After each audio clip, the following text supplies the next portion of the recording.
Coach, the confidence that your team is showing, what do you attribute that to most? I mean, I think the chemistry with the team, in that they really play for each other.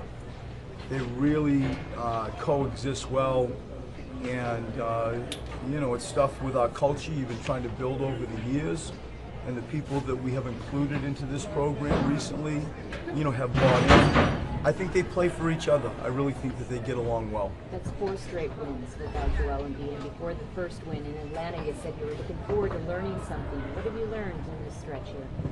Just that they find ways within the resources that we have to continue to play together and continue to share the ball and continue to play good defense. You know, not only did we arrive without Joel, we didn't have Dario. And, you know, we obviously look forward to having him in what's going to be a incredible atmosphere back in Philadelphia when we play Cleveland. But tonight we go on the road under the circumstances that you've just said, and the thing that most stands out is, I think, the culture of this team and the teammateship that this group has is not to be denied. It's very important. But were you a little disappointed the way you guys closed out the fourth, though? A little bit, you know, like you wish you had, you know, fewer turnovers. They had some threes, I give them credit. But in general, you know, to win on the road, to win them back-to-backs, to win without Dario, and to win 12 in a row is what's most on my mind.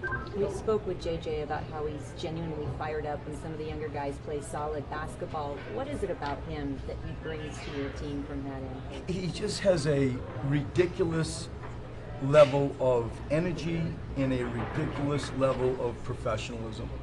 And when you combine those two, when our guys see his preparation and they see how much he genuinely cares, it's an incredible sort of package. And he's really just a tremendous example for all of us. I've been around the game for a long time, and he sure is, for me, amongst my all-time sort of favorites and ones that I truly respect.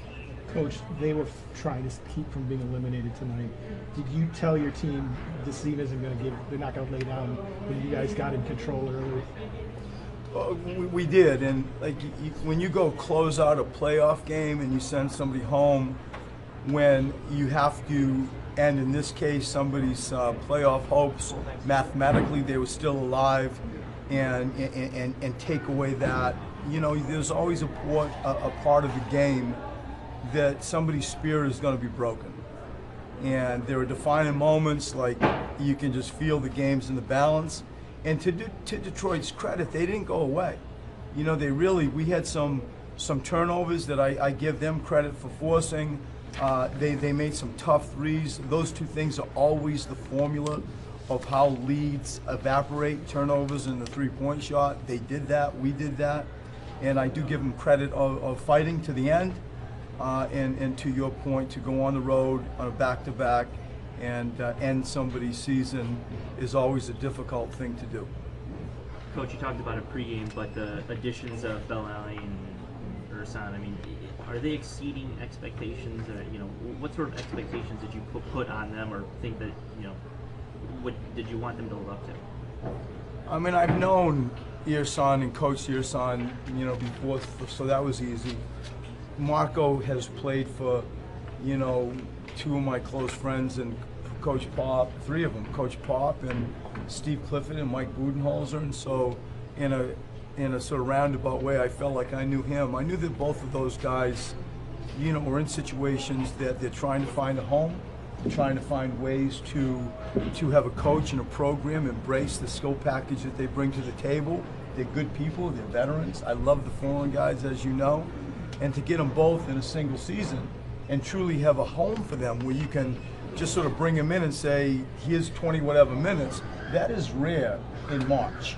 And with a good team. It's not like we were, you know, third in the Eastern, third from the bottom of the Eastern Conference. We were in the playoffs, you know, when we inherited them, and they just have added a lot.